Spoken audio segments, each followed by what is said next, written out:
Así fue la Segunda Guerra Mundial.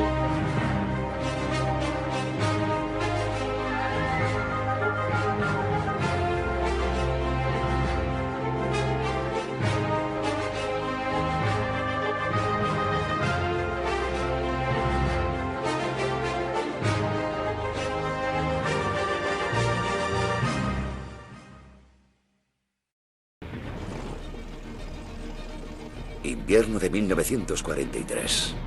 Un periodo crucial en la Segunda Guerra Mundial. Dos de los más grandes generales de la historia se enfrentaron en la estepa rusa. Uno era Erich von Manstein, el estratega más brillante de Alemania. Hitler sentía un profundo respeto por Manstein porque, sin duda, era uno de los mariscales de campo más competentes que tenía, si no el más competente. Von Manstein era reconocido por todos los ejércitos de la Segunda Guerra Mundial como probablemente el comandante operativo más destacado. Frente a él estaba Georgi Zhukov, amo y señor del Ejército Rojo y brazo ejecutor de Stalin. Tenía muchísima sangre fría, tenía los nervios de acero y estaba preparado para ser implacable. Aquel invierno, Manstein iba a necesitar de todas sus habilidades. Las fuerzas de Zhukov le superaban ampliamente en número. Parecía que todo su ejército acabaría acorralado contra el mar. Fue entonces cuando Manstein ideó una nueva forma de guerra defensiva basada en una gran movilidad que alteraría temporalmente el curso de la guerra y se convertiría en una clásica maniobra militar. Y también permitiría que cientos de miles de soldados alemanes completasen una gran evasión.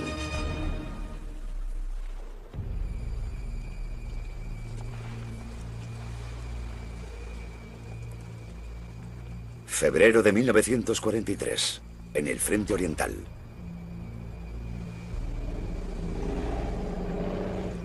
El Ejército Rojo perseguía a los alemanes a través del sur de Rusia.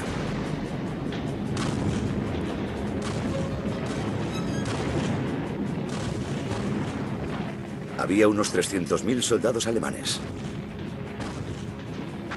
pero estaban desplegados por la estepa rusa en un frente de cientos de kilómetros de longitud. Frente a ellos, más de 500.000 de soldados del Ejército Rojo.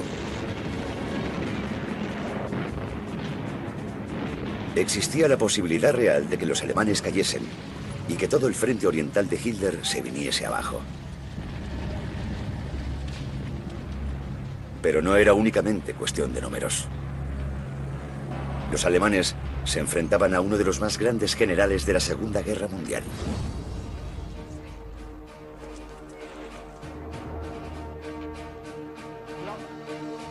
Georgi Zhukov era un hombre decidido a restaurar el respeto hacia el Ejército Rojo.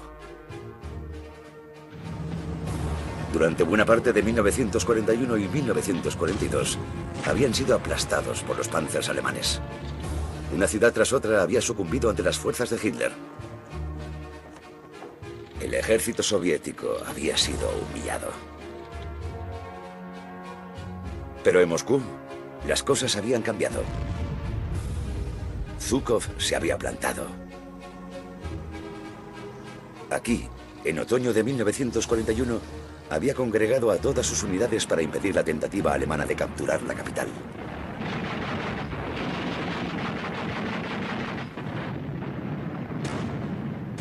Así había frenado el avance alemán. Y Zhukov se había convertido en un héroe nacional.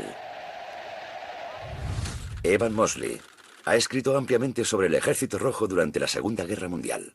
Con esa victoria en Moscú, de repente se convirtió en la imagen representativa del Ejército Rojo. Su fotografía apareció en la portada del Pravda como líder militar clave, y Moscú lo consolidó como un general de éxito. 9 meses después, Zhukov logró una segunda victoria, todavía mayor. Durante meses, la enorme ciudad de Stalingrado, a orillas del río Volga, había estado sitiada por las fuerzas alemanas.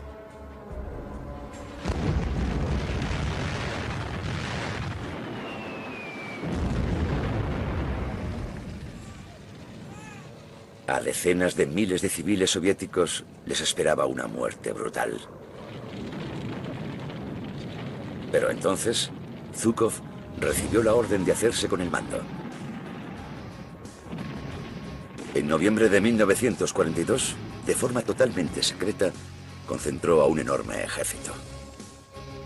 En una brillante maniobra táctica, lanzó una serie de movimientos por los flancos que atravesaron las líneas germanas. Ahora, en lugar de los rusos, eran los alemanes quienes estaban atrapados.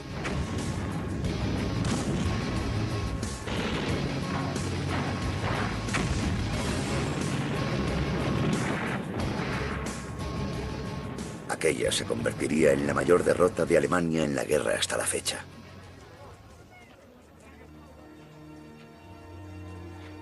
Casi 100.000 soldados alemanes fueron hechos prisioneros.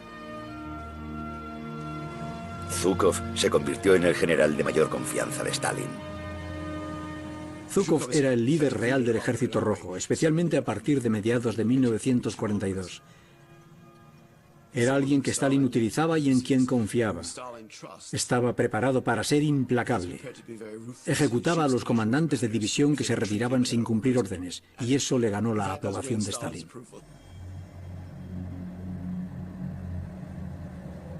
La victoria de Zhukov en Stalingrado frenó en seco el avance alemán a través del sur de Rusia.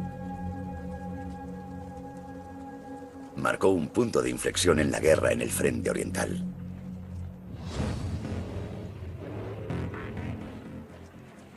Ahora eran los alemanes quienes huían.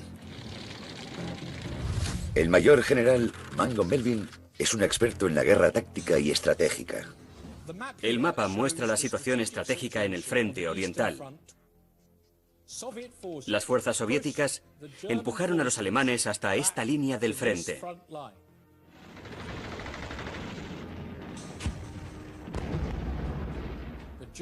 Los alemanes habían sufrido graves pérdidas en su regreso desde Stalingrado. En febrero de 1943, Zhukov continuó la ofensiva. Stalin ordenó una escalada de la ofensiva en la dirección general de Kharkov y Kiev, y en la cuenca del río Don, hasta el curso bajo del río Dnieper.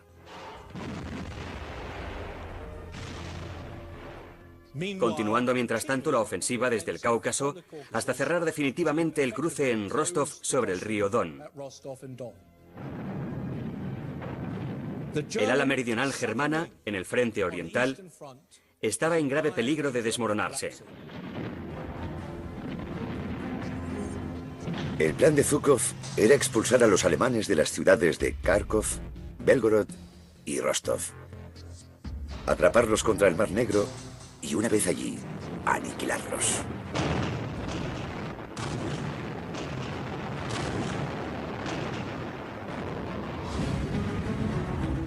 El avance del Ejército Rojo no se apoyaba únicamente en un gran general con un número superior de efectivos. También estaba mejor equipado. El famoso tanque ruso es el T-34. Está fuertemente armado y fuertemente blindado. Es rápido y es fiable. Puede desplazarse por caminos maltrechos y bajo malas condiciones.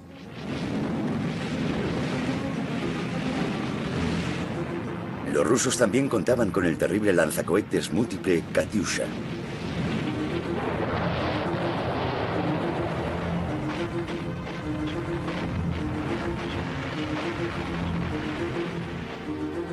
Las fuerzas alemanas del sur de Rusia estaban en graves apuros, pero tenían una esperanza. Zhukov no era el único gran general sobre el campo de batalla.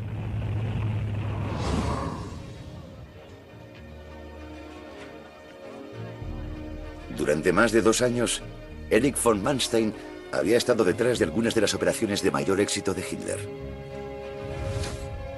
Richard Overy es un historiador de la Segunda Guerra Mundial. Manstein era en muchos sentidos el típico oficial pruso, extremadamente meticuloso, eficiente y muy profesional. Tenía el carácter y el espíritu militar profundamente arraigado, con un gran sentido del honor, la tradición y la disciplina. Se tomaba el ejército muy en serio, como parte de su vida.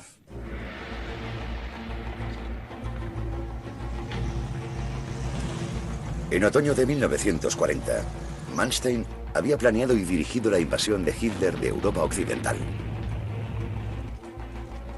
Los aliados esperaban un ataque directo a través de los terrenos llanos de los Países Bajos. Pero Manstein los había cogido a contrapié. Había enviado a las rápidas divisiones de Panzers a través de la boscosa región de las Ardenas, en un amplio movimiento envolvente que había aislado las líneas del frente aliado.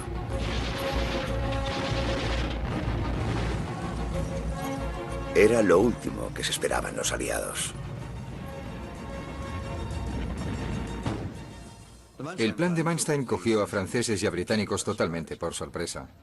Miraron hacia el bosque de las Ardenas y dijeron: nadie se atrevería a pasar por ahí, nos atacarán por los Países Bajos. Eso es lo que esperaban, y Manstein se dio perfectamente cuenta de ello. Francia sucumbió al plan de Manstein en apenas 3 semanas. El éxito de la campaña provocó su ascenso a general.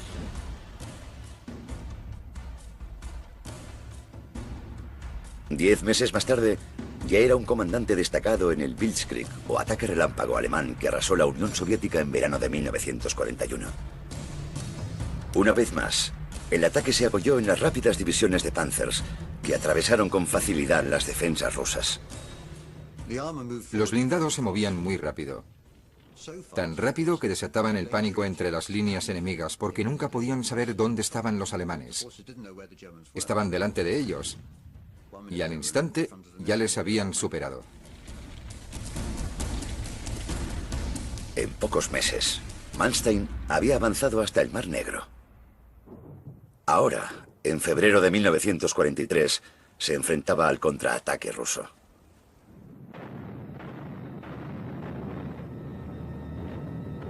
Toda el ala meridional del hasta entonces poderoso ejército alemán en Oriente corría peligro de desintegrarse.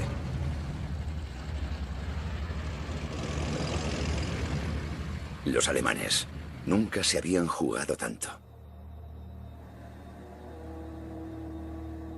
Si Manstein perdía, cientos de miles de soldados alemanes podrían quedar atrapados y morir. Fue entonces cuando ideó una nueva forma de guerra defensiva extraordinariamente eficaz, que no solo cambiaría el curso de la guerra, sino que definiría las estrategias defensivas en los años venideros. De forma inmediata, convirtió lo que podría haber sido una matanza masiva en una gran evasión.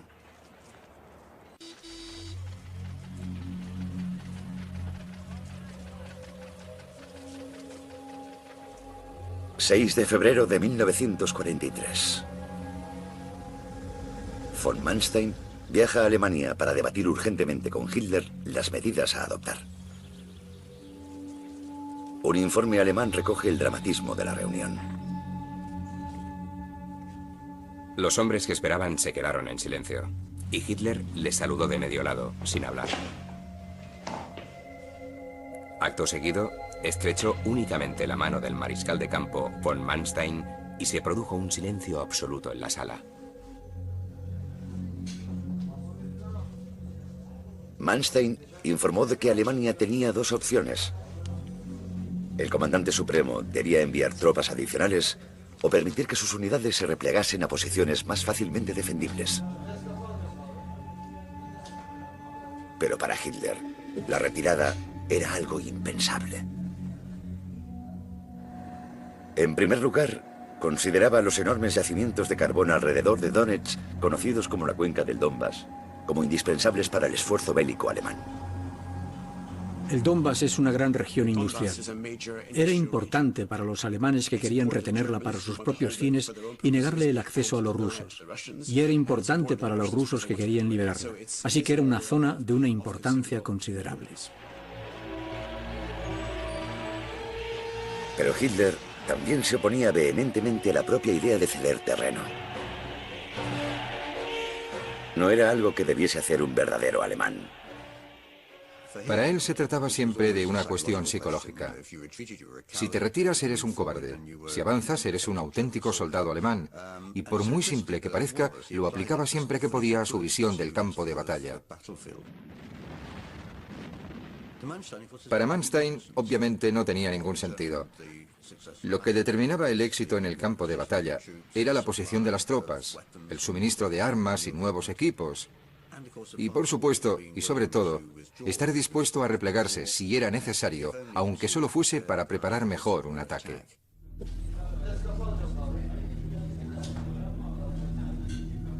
Tras concluir la reunión, Manstein regresó al frente oriental sin la promesa de la llegada de tropas adicionales, ni tampoco un acuerdo para la retirada. Para Manstein fue una época dura.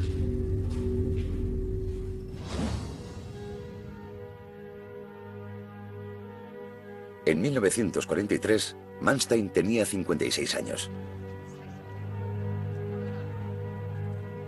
Llevaba casi 2 años pasando dificultades en el frente.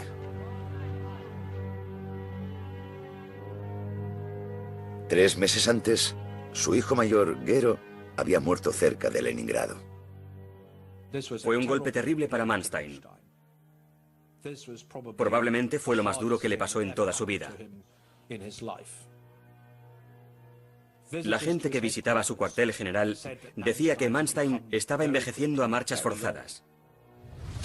El teniente general Simon Mayall ha servido en Irlanda del Norte, los Balcanes y Oriente Medio. Sabe lo que es estar en el frente. Seguro que no estaba durmiendo bien, que no estaba comiendo bien, que estaba cansado y arrastraba una enorme carga psicológica. Tuvo una época muy solitaria, en la que era consciente de que si fracasaba, significaría la destrucción absoluta del ejército alemán en el sur de Rusia. Para complicar todavía más las cosas, Manstein nunca había sido miembro del partido nazi y tenía una relación incómoda con Hitler. Manstein, al igual que muchos otros militares veteranos, mantuvo sus distancias respecto a Hitler y al partido nazi. Se alegraban mucho, por supuesto, de conseguir victorias para Alemania, pero ellos no las consideraban victorias de Hitler. Y creo que eso produjo siempre una cierta tensión. Creo que Hitler sabía que Manstein era un poco escéptico. Manstein dijo a sus amigos que se sentía luchando una guerra en 2 frentes. Uno contra Hitler y otro contra Zhukov. Era un proceso agotador. Cuando un comandante de alto rango como Manstein empieza a sentir que ya no goza de la confianza del liderazgo político, eso le desgasta muchísimo y socava realmente su capacidad para realizar su trabajo. Y eso lo agotó.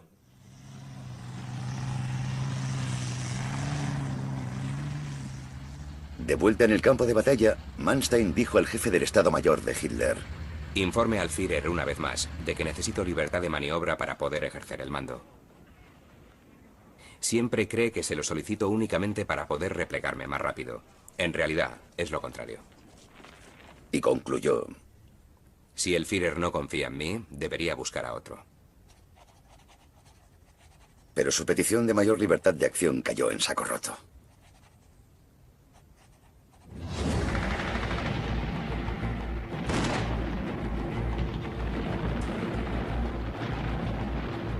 El 9 de febrero de 1943.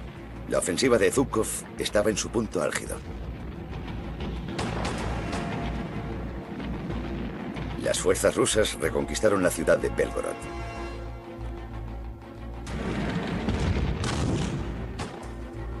Pronto se estaban acercando a la ciudad de Kharkov desde 3 frentes. Era un objetivo importante.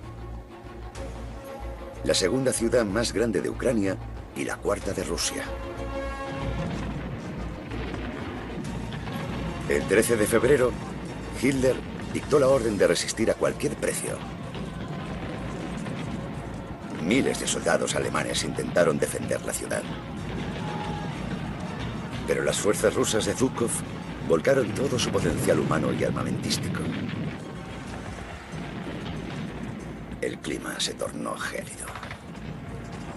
Los alemanes estaban en inferioridad. corrían el riesgo de ser aniquilados por defender inútilmente la ciudad. Manstein adoptó una decisión desesperada. Desobedeció deliberadamente a Hitler y ordenó una retirada. Comentó sarcásticamente: el ejército no tenía intención de sacrificar a ninguna unidad por Kharkov. El 16 de febrero, la retirada se había completado y el Ejército Rojo tenía el control de la ciudad. Kharkov era un símbolo realmente importante de la Ucrania industrial, así que cuando fue reconquistada por el Ejército Rojo, supuso un gran éxito para ellos y un duro revés para los alemanes.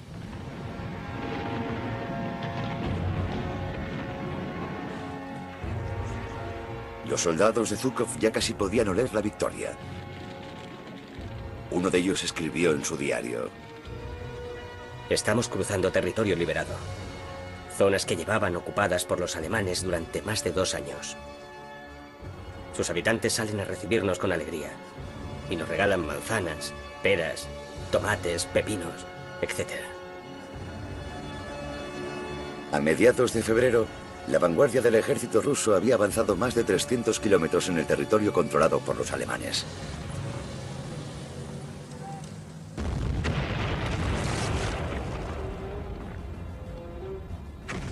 En su retirada, los alemanes hicieron todo cuanto pudieron por contener el avance ruso. Volaron puentes, edificios y aeródromos. Destrozaron las carreteras y las vías de ferrocarril. Fue una aplicación brutal de la política de tierra quemada. Pero irónicamente, aquello expolió a los rusos a realizar todavía mayores esfuerzos. Cuando los soldados soviéticos se encontraban con pueblos en ruinas, no cabe duda de que eso les motivaba a hacer lo que la propaganda soviética les decía que hiciesen: matar al mayor número posible de alemanes. Los alemanes estaban sirviendo la victoria en bandeja a Zhukov. Tan solo necesitaba seguir avanzando hasta completar su plan de empujar a los alemanes hasta el Mar Negro.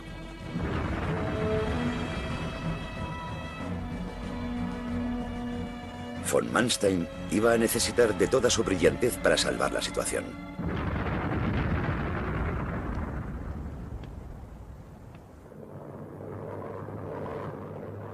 ...17 de febrero...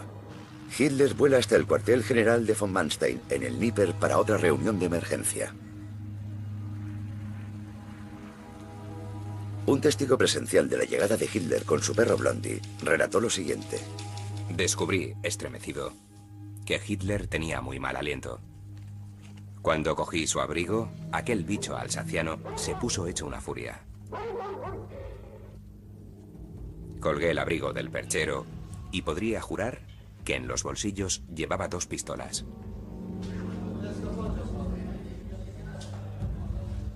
Hitler y Manstein discutieron durante 3 días. Hitler exigía el final inmediato del repliegue y la reconquista de Kharkov. Pero Manstein, convencido de que los alemanes no contaban con tropas ni armas suficientes, sugirió una alternativa. El único problema, que contradecía directamente los deseos de Hitler.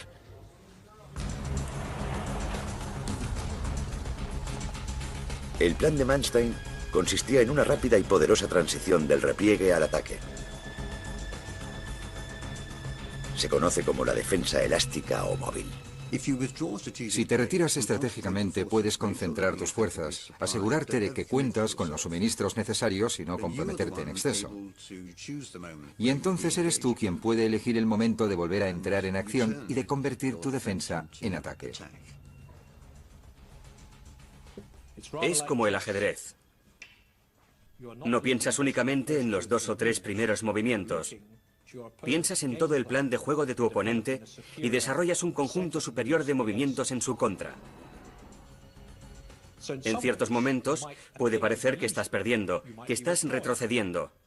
Y justo en el momento en el que tu rival cree que va a ganar, lanzas un feroz contraataque que coge a tu rival completamente desprevenido. Manstein explicó su idea a Hitler en detalle. Lo que quiere hacer, y es el plan que explica a Hitler, es replegar las líneas alemanas hasta el río Dnieper y ceder terreno para atraer a las fuerzas soviéticas hasta una zona vulnerable elegida por él, de modo que sus líneas se estiren en exceso y se preparen para perder la cuenca del Donetsk. Eso generaría las condiciones para lanzar un contraataque en 2 fases. La primera, recuperando Kharkov, y la segunda, aplastando a las fuerzas soviéticas contra el mar de Azov. Con este tipo de poderosa contraofensiva, Manstein creía que podía derrotar la ofensiva soviética y comenzar a establecer las condiciones para firmar las tablas o un empate en el frente oriental.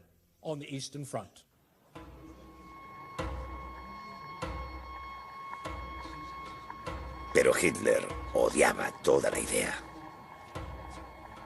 Todavía no había entendido el concepto de retirada estratégica. Hitler no comprendía cómo se debe actuar en un campo de batalla. No comprendía cómo se ganan realmente las batallas.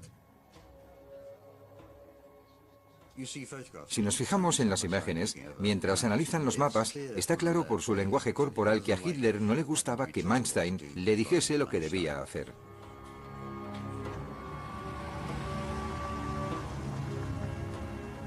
Tres días después, Hitler regresaba a Alemania sin dejar claro si aceptaba la táctica de Manstein o no.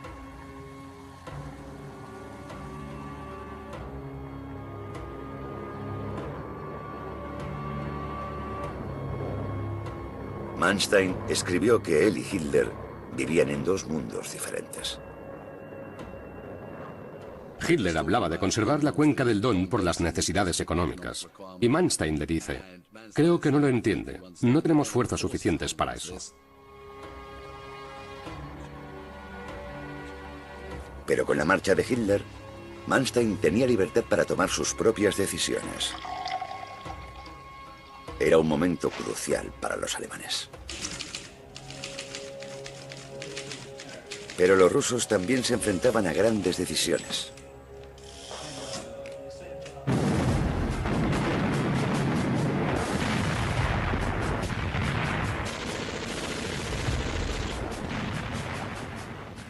A medida que el Ejército Rojo se acercaba al río Dnieper, sus líneas de suministro comenzaron a agotarse. La ayuda aliada, en forma de tiendas, mantas, alimentos y radios, seguía llegando.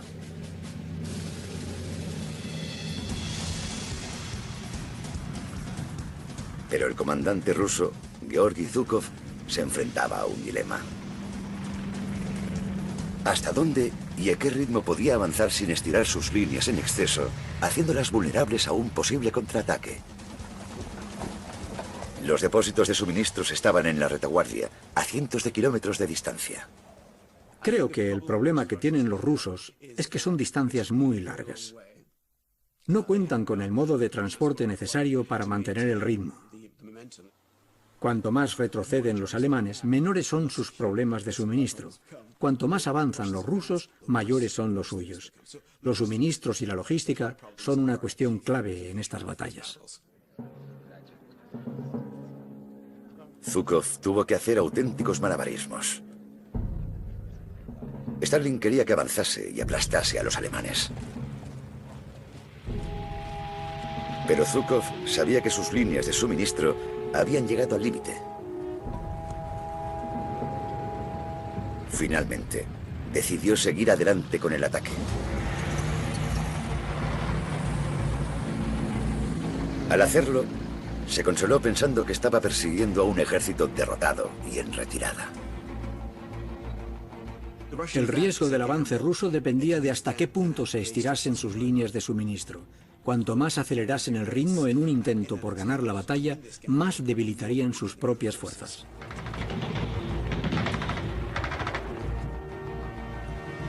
Mientras Zhukov analizaba la situación, una duda dominaba sus pensamientos. ¿Corría el riesgo de malgastar su oportunidad?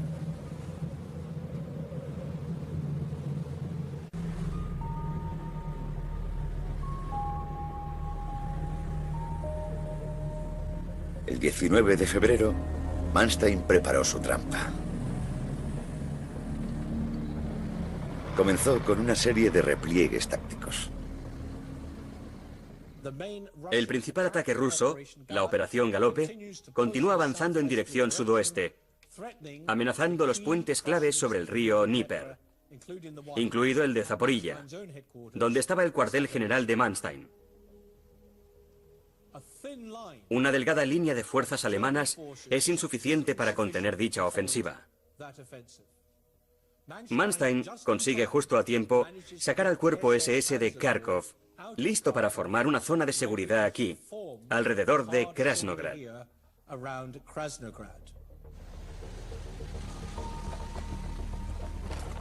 Esa era la primera fase de la trampa de Manstein. Concentraría parte de sus fuerzas en el flanco norte de Zhukov. Su misión sería ralentizar el avance ruso. Mientras tanto, las últimas fuerzas alemanas llegan desde el Cáucaso, y Manstein consigue reunir su principal fuerza de ataque aquí, al sur de la principal ofensiva rusa.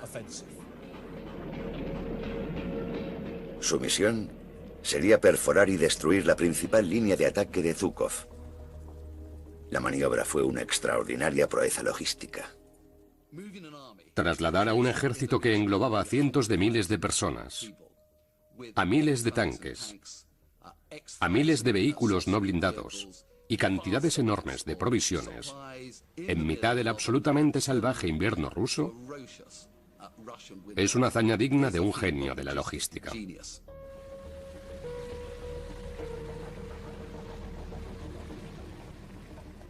En la profundidad de aquellas noches frías y oscuras, Manstein tuvo que sentirse abrumado, junto a sus oficiales, por la complejidad y por la magnitud del posible desastre al que se enfrentaba. La noche del 19 de febrero, la trampa quedó tendida. Los alemanes estaban concentrados en ambos flancos de la vanguardia rusa.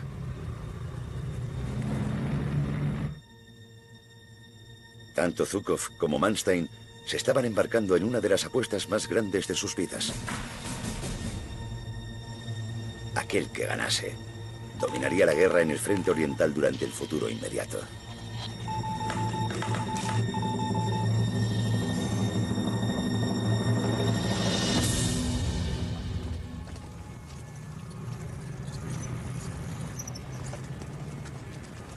El 20 de febrero de 1943, Manstein accionó la trampa y pasó de la defensa al ataque.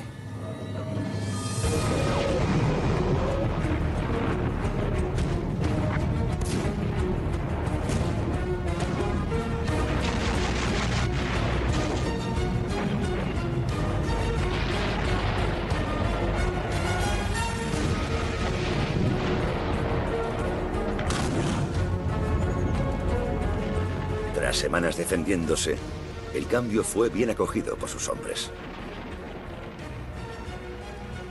La primera fuerza se desplazó desde Krasnograd para atacar el flanco norte de los rusos. Eso implica un ataque menor en esta dirección, para ralentizar la principal ofensiva soviética, mientras que la mayor parte de su ejército ataca en dirección norte, para derrotar a estas fuerzas soviéticas.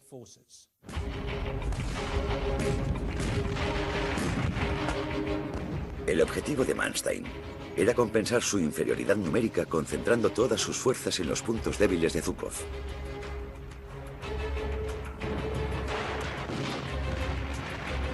Sabía que las divisiones de élite del Ejército Rojo ocupaban la vanguardia del frente. Más atrás venían los soldados menos experimentados.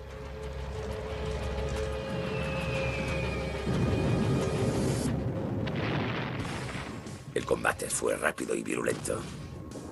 Zhukov tenía la reputación de no haber perdido nunca una batalla. Fue una batalla dura porque por entonces el Ejército Rojo tenía la moral por las nubes. Pero el ataque cogió a los rusos por sorpresa. Con sus unidades más experimentadas en la primera línea de frente, no tenían cómo responder. Es difícil para los rusos. Deben cambiar su idea preconcebida sobre si el ejército alemán está acabado o no. Y la respuesta parece ser que no, que los alemanes son más resistentes de lo que ellos se esperaban. Los alemanes también contaban con el nuevo tanque Tiger.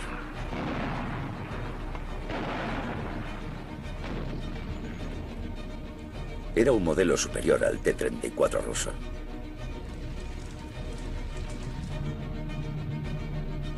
Los bombarderos alemanes provocaron terribles daños en las líneas rusas.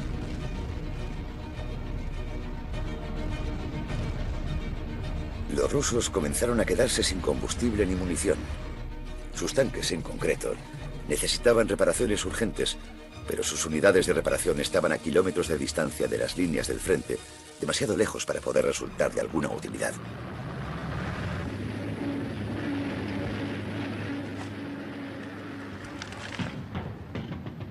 Desesperadas, las unidades de Zhukov se abalanzaron hacia adelante, a pesar de que eso las alejaba todavía más de los suministros. Creo que uno de los errores de los rusos fue que no esperaban que los alemanes serían capaces de reagruparse de una forma tan eficaz.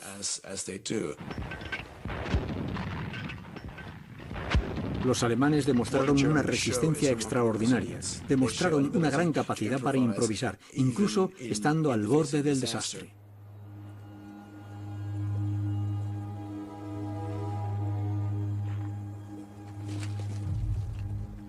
La noche del 4 de marzo, los agotados cuerpos del ejército ruso se desintegraron. Los alemanes acorralaron e hicieron prisioneras a unidades enteras. Zhukov había sido derrotado. Las pérdidas soviéticas en el frente meridional fueron considerables tras la contraofensiva de Manstein. Fue un auténtico golpe para el ejército rojo. Los alemanes afirmarían posteriormente haber contado 23.000 soldados rusos muertos en el campo de batalla y haber capturado a decenas de miles de prisioneros rusos. La contienda había dado un asombroso vuelco. Pero Manstein no había terminado todavía.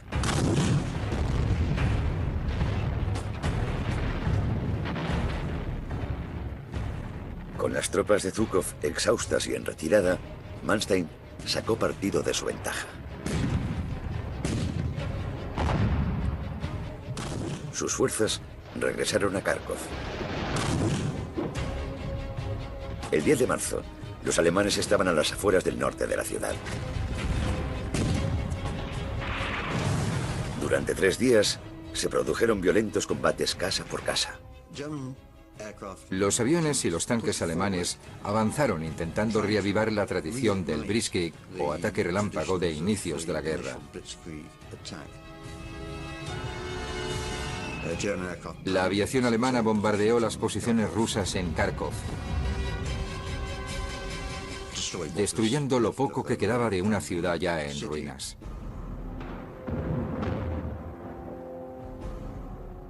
Tres días después, los rusos se retiraron.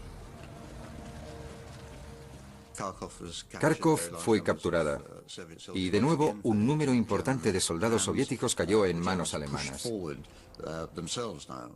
Los alemanes siguieron avanzando muy rápido y la ofensiva soviética se desmoronó.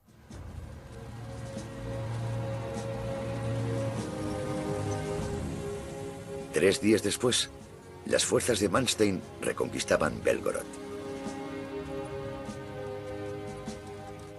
Pero cuando llegan a Belgorod, el ejército alemán ya ha perdido el impulso. Ya han llegado las lluvias y todos los vehículos blindados y rodados tienen que detenerse.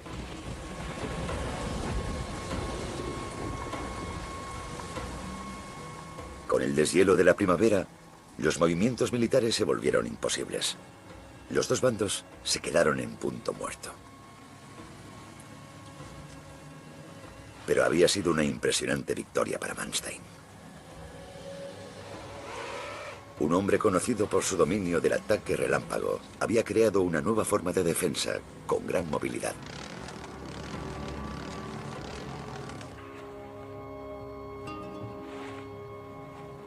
Para cientos de miles de soldados alemanes en peligro de quedar atrapados en el Mar Negro, había supuesto una extraordinaria gran evasión.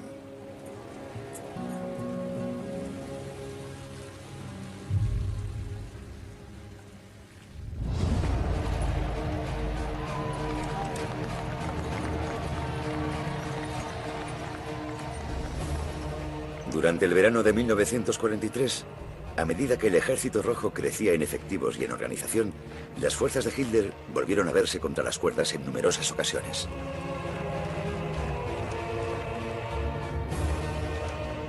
Pero la defensa móvil de Manstein les permitía convertir una y otra vez posibles derrotas aplastantes en retiradas controladas.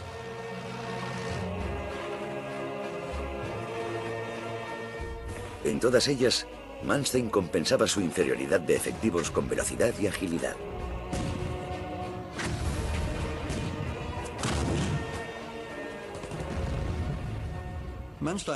La defensa de Manstein en el sur de Rusia en 1943 se considera entre los estrategas bélicos como el ejemplo clásico de defensa elástica.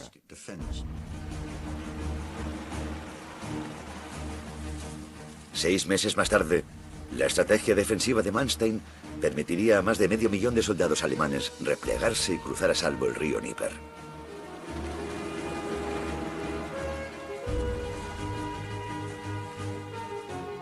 Algunos historiadores han calculado que la defensa elástica de von Manstein pudo haber prolongado significativamente la guerra.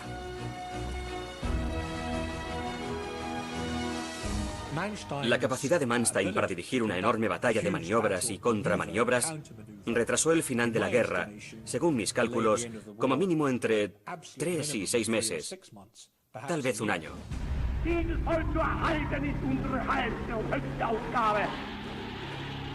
Pero en Alemania, las constantes disputas de von Manstein con Hitler le habían pasado factura.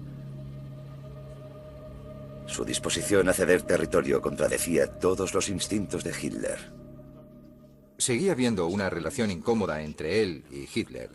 Creo que Hitler siempre se dio cuenta de que Manstein entendía y podía gestionar el campo de batalla de una forma mucho más eficaz que él. En marzo de 1944, Hitler relevó finalmente a von Manstein de su puesto. La táctica de Hitler cuando quería deshacerse de un general era sugerir que ese general estaba enfermo o que le vendría bien algún tipo de descanso. Y eso fue lo que hizo con Manstein. Finalmente, a principios del verano de 1944, Hitler le dejó al margen y Manstein terminó la guerra inactivo.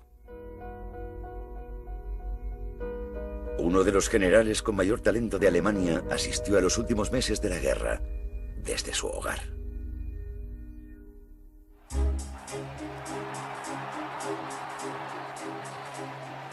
El 7 de mayo de 1945. Los nazis se rinden.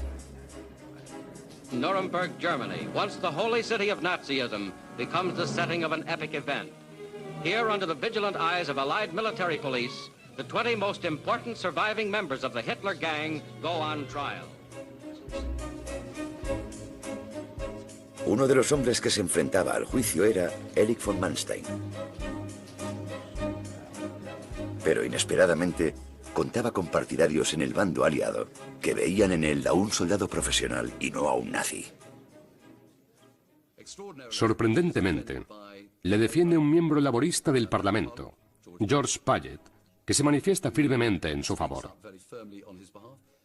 Muchos de los subordinados de Manstein también declaran a favor de su defensa. Y hasta Winston Churchill contribuye a un fondo para financiar la defensa de Manstein. Manstein es juzgado por 17 cargos, queda absuelto de 8 de ellos y es condenado por los 9 restantes. Manstein fue condenado a 18 años de prisión, que posteriormente se reducirían a 12.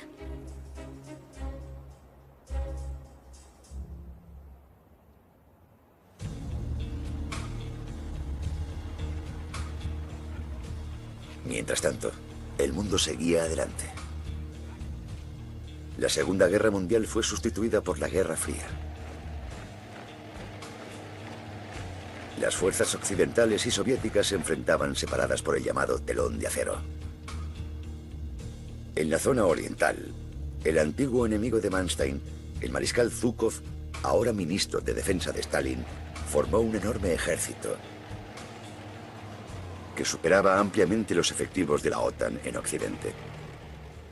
Hay un paralelismo muy interesante entre la situación de enfrentamiento con la OTAN en Alemania durante la Guerra Fría y el enfrentamiento con las fuerzas alemanas en el frente oriental. Había una enorme fuerza soviética dispuesta a lanzar un ataque contra la OTAN.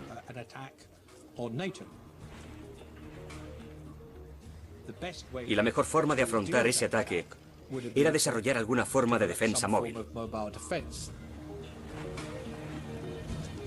Fue entonces cuando los líderes occidentales recurrieron al experto obvio, Erich von Manstein.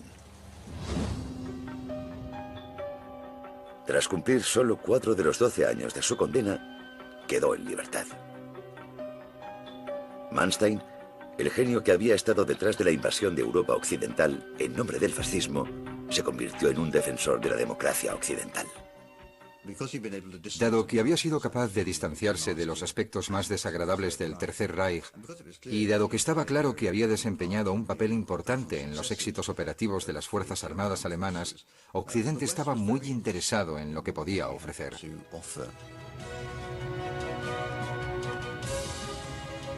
Durante los años siguientes, Manstein se convertiría en asesor de la defensa de la OTAN contra el Ejército Rojo.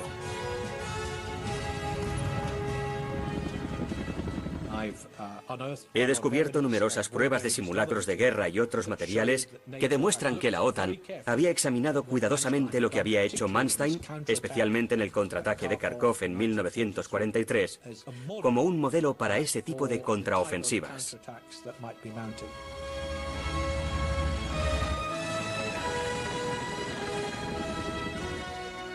Zhukov definiría posteriormente a von Manstein como un oponente digno. Acabada la guerra, Zhukov dijo: la única persona a la que considero realmente un oponente capacitado es el mariscal de campo Manstein. Hoy en día, las tácticas elaboradas por Manstein hace más de medio siglo siguen estudiándose en las escuelas militares, donde se consideran no solo un ejemplo paradigmático de la estrategia defensiva, sino también el motivo de una de las grandes evasiones de la Segunda Guerra Mundial.